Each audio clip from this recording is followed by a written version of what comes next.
The woman they called a fraud was standing on Main Street when Martha started talking. It was a Tuesday, which meant the feed store was open, and most of the town was out.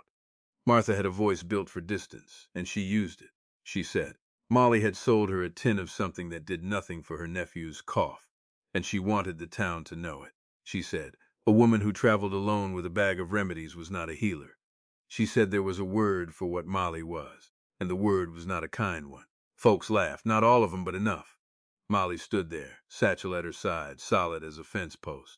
She had a stillness about her that some folks read as guilt. Others might read it as patience, if they'd bothered to pay the right kind of attention. She was 25 years old, and she'd stood in dusty streets just like this one before. She knew how to wait out a storm. Frank was leaning against the timber outside the feed store, just watching. He wasn't the kind of man to step into another person's business without a damn good reason. And he hadn't found his reason yet. He had a way of going dead quiet himself. Right then, the two of them, the woman in the dirt and the man at the post, were the stillest things in that town all morning. Then a shout cut through the air coming from the mill. Two men were carrying a boy, his hand wrapped up in a burlap feed sack that was already running dark with blood. The men were hollering for the doctor. Somebody yelled back that Doc Henry was 3 weeks out on his circuit, not expected to ride back in till the first snow hit the ridge. The boy's name was Charlie, 14 years old, working the mill on account of his daddy's busted back. The saw blade had caught 3 of his fingers. It tore more than it cut. The men hauling him looked a whole lot more terrified than Charlie did, because the boy had gone somewhere quiet inside his own head. That's what a man does when the pain gets too big to hold. Frank stepped off the porch boards. He took one look at the boy, then turned his eyes to Molly. "Can you stitch a wound?" he asked, but it didn't sound much like a question. Molly was already unbuckling that satchel. They laid Charlie out on the counter inside the feed store, mostly because it was close and it was flat. Molly called for clean water, a lantern brought in tight, and somebody to hold the boy's arm steady. Frank took the arm. He didn't look away, and he didn't say a word. When Charlie finally let out a sound, Frank just laid his free hand heavy on the boy's shoulder and kept it right there. The same town that had been laughing 10 minutes prior was now crowded around the door and peering through the glass. Molly worked the way a river cuts through rock. No wasted motion. Her hands weren't delicate. They were hands that knew the grim reality of this work. And the folks watching could see the hard line between someone who just read about a thing in a book and someone who lived inside it. Someone who carried the knowledge deep in their bones. She scrubbed the wound, took a hard look at what could be saved, and didn't bother explaining a damn thing to the room. Frank found himself watching her hands, the absolute certainty of them, the way they moved without a flinch through a mess that would have made most grown men back away. She was young. That was the thought that kept circling his mind, young, but certain in a way that had nothing at all to do with age. She stitched the boy's hand. She saved what she could, 2 whole fingers and just enough of the third that he'd be able to grip with it again someday. When she was done, she wrapped it tight, a firm kind of gentleness, the way a man closes a good book he intends to read again. Charlie drifted back to reality, slow and hard. He looked down at his hand. Then he looked up at Molly. "You'll keep it," she told him. The boy's eyes welled up, but he didn't let the tears fall. He was 14, and half the county was watching. Frank cleared the rest of the men out of the store. He slapped coins on the counter for the cloth she'd used. Didn't wait to be asked. Molly packed her satchel back up with that same meticulous rhythm. Every vial, every tool right back in its proper place. Frank watched that too, the pure order of it. Not a single careless move. Out on the street things had gone quiet, but a different kind of quiet than before. The local boarding house didn't have a single bed left. A line of freight wagons had been bogged down 3 days up the trail, and the drivers were in town waiting it out. Frank laid this out for her without a lick of apology, just the cold facts of the matter. He told her his ranch had a back room off the kitchen, had a cot and a cast iron stove, and she was welcome to hole up there until Doc Henry rode back through. He said it the way a man speaks when he's already decided what's right, and doesn't see the need to dress it up with fancy words. Molly studied him for a second. Then she picked up her bag. The ranch was 2 miles out of town. They rode mostly because Frank had his horse tied at the rail. He brought the animal around without a debate. She put her boot in the stirrup and settled in right behind him with that satchel across her lap. Neither one of them made a fuss about it. The chill came sweeping down off the high ridge. The dirt road was frozen solid, and the daylight was bleeding out fast, stripping the colors straight out of the winter fields before a man was quite ready to see. That back room was tight, smelled like split pine and old flour. It held a simple cot, a stove, and a window staring out at the fence line, looking over the dead brown grass of the winter pasture. The room had its own door leading straight outside, which gave the town gossips a lot less to chew on than they would have liked. Molly set her bag on the floorboards next to the cot, placed it with the careful touch of someone who knows. They might have to find it blind in the pitch dark. Frank got a fire going in the stove without asking. She watched him work the kindling. Then she started unpacking what she'd need for morning, and he tipped his hat and left her be now. Word travels in a frontier town a lot like bad weather. It moves low, it moves fast, and it usually gets there before you do. By sunrise, folks knew exactly where Molly was bedded down. By the day after that, half of 'em had conjured up an excuse to ride out to the ranch. An old-timer showed up, his chest rattling like dry leaves every time he took a breath. Molly pressed her ear flat against his back, closed her eyes, and just listened. She was as still and focused as a scholar, reading a sacred text in a language they'd spent a lifetime trying to master. She mixed him a draft for the congestion, showed him how to prop himself up at night so the fluid wouldn't settle in his lungs. He walked out of there standing a fair bit taller than when he shuffled in. Then came the fevers, the hacking winter coughs, the terrified mothers. Molly took 'em all on, handling every single case the exact same way. Steady, capable, and never making a bigger deal out of it than it needed to be. Folks came and went. They all wanted the exact same thing from her. The knowledge in her head, the medicine in her bag, the skill in her hands. They took what they needed and rode off, and she just went right back to her work. Not a single soul asked where she hailed from. She was useful, and out west useful means welcome.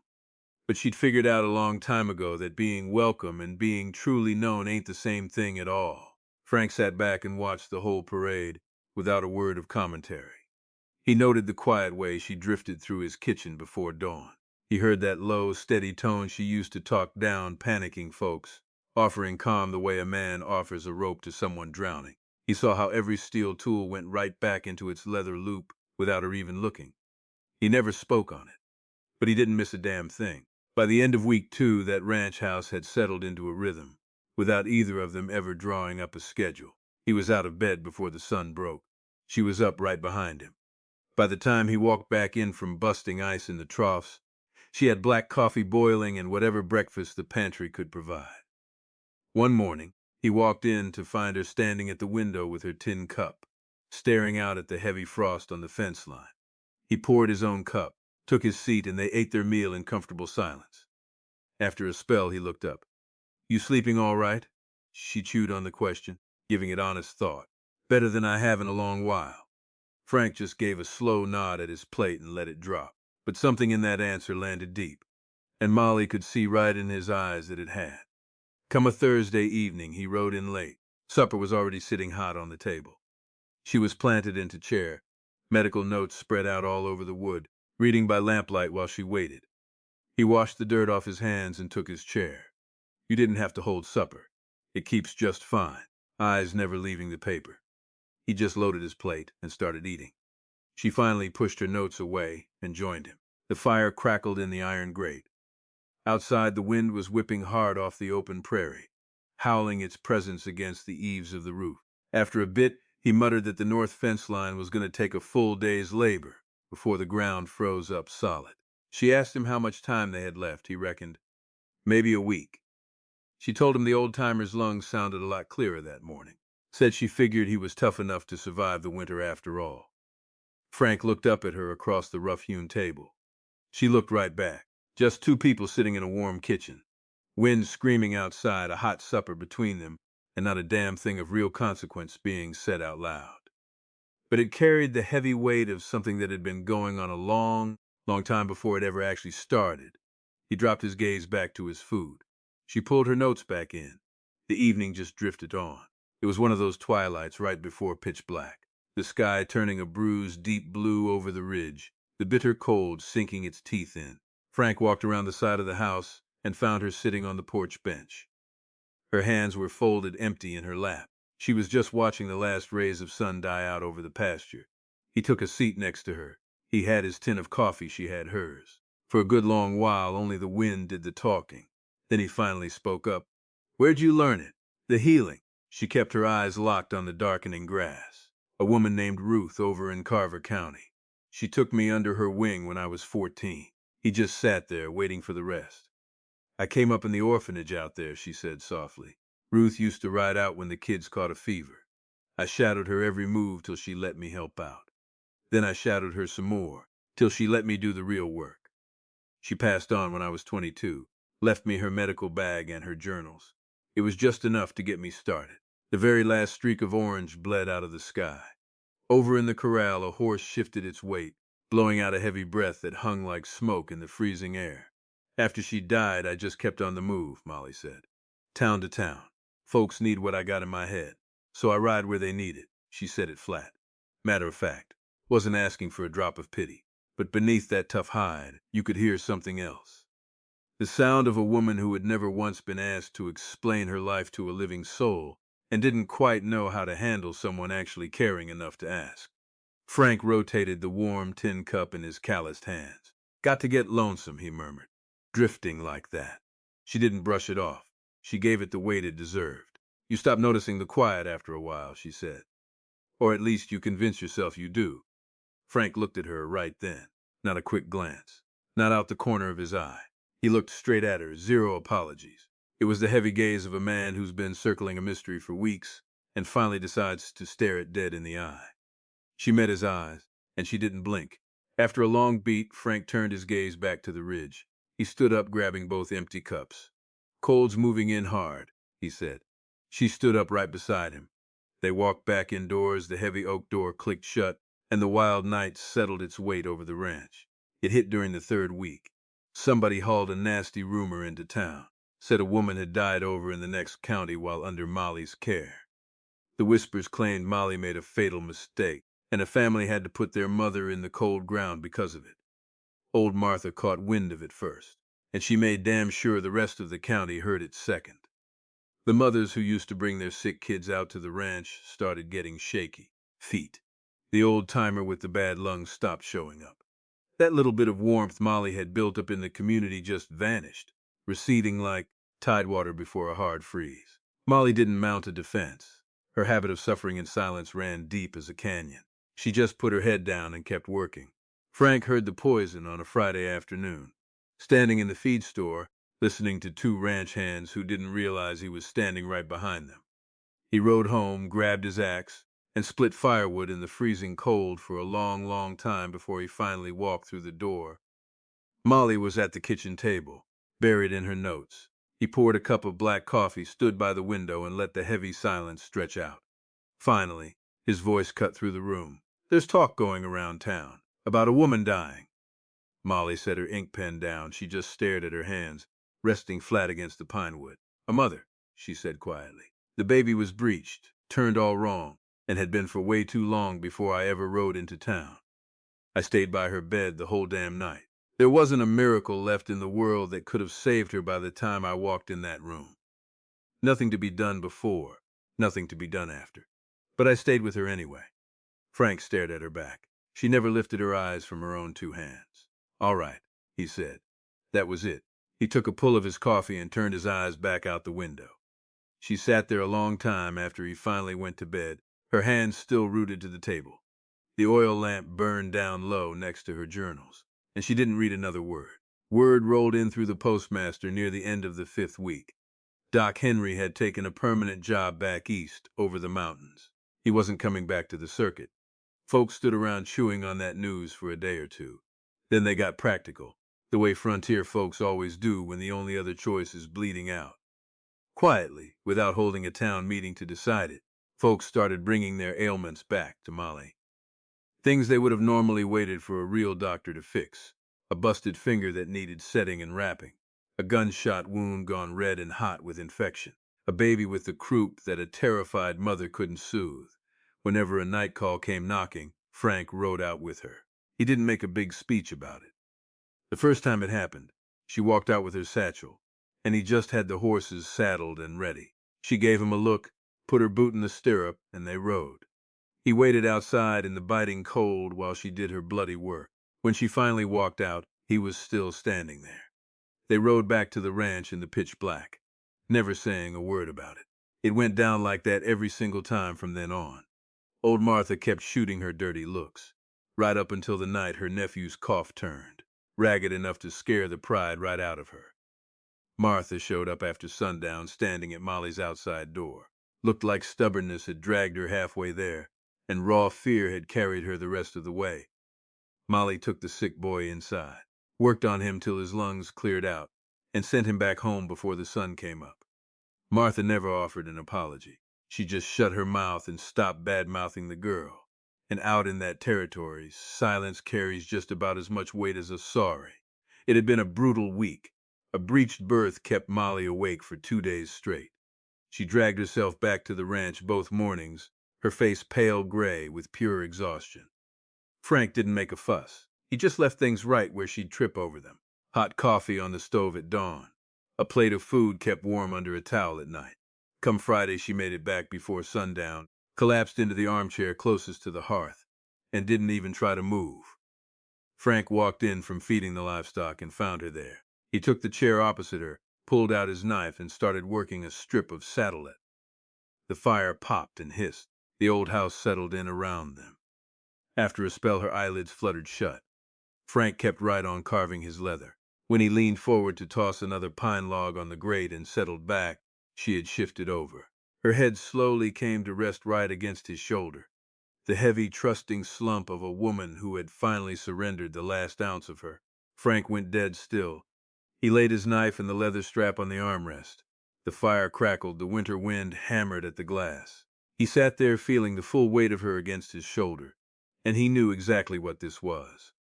Hell, he'd known for a good long while. He woke up deep in the midnight hours. The fire was down to glowing red coals, her breath still blowing slow and steady against his collar. He slipped out from under her with the care of a man disarming dynamite. He built the fire back up, grabbed a heavy wool blanket, and draped it over her shoulders. He stood there a minute, just staring at her face. In sleep, she'd finally let go of that guard dog watchfulness. It was just a face now, and it was a damn good one. He shoved his arms into his heavy coat and walked out into the cold before the sun even thawed. About rising, she woke up late. The fire was roaring hot, and she was wrapped up tight in that wool blanket. She looked over at his empty chair, saw the strip of leather sitting on the armrest, looked at the fire that somebody had carefully stoked for her. She didn't move a muscle for a long, long time. The last cattle of the local herd got driven down from the high country on a Saturday. That meant it was time for the town festival out in the square. It was tradition. Kerosene lanterns strung up between the hitching posts, fiddle players sawing away, long tables groaning under the weight of hot food. The ranch hands came down from the hills, walking with that loose-limbed swagger of men who just finished a brutal job and are ready to blow off some steam. Molly went, strictly because Frank was going. She put on her better dress. She stood right where the lamplight bled out into the dark, hovering on the absolute edge of the crowd. It was the same way she'd stood in a dozen towns before, physically present but practically a ghost. Frank walked through the crowd and posted up right beside her. The fiddle player slowed the tempo down. The folks in the square started pairing off. Frank turned his head and looked down at her. "Dance with me." She glanced out at the dirt square, saw the townsfolk already throwing sideways glances their way. She just handed Frank her cider cup. He slammed both cups down on a barrel, held out his calloused hand, and she took it. They walked right out into the center of the lamplight now. Frank wasn't what you'd call a graceful dancer, but he was steady as a rock, and in a partner, that's worth a hell of a lot more. She found his rhythm in no time flat. His big hand rested on her waist. Her hand was locked in his, and he was looking right at her, not scanning the crowd, not staring over her shoulder.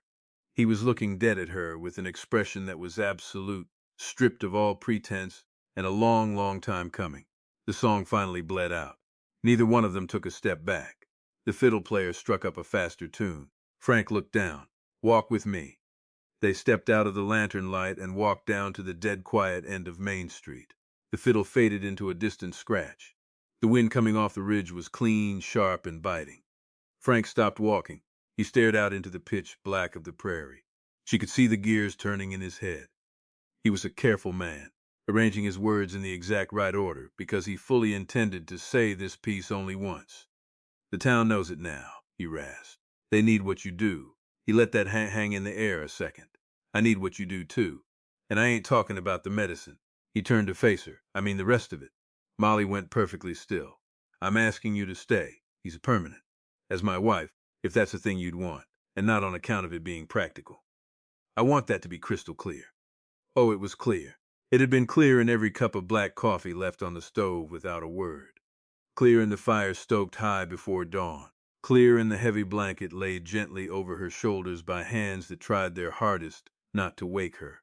It was clear in the horse standing saddled and ready outside every sickness-riddled house she'd ever been dragged to in the freezing dark. It had been clear sitting on that porch in the fading light. The moment he bothered to ask where she'd learned her trade.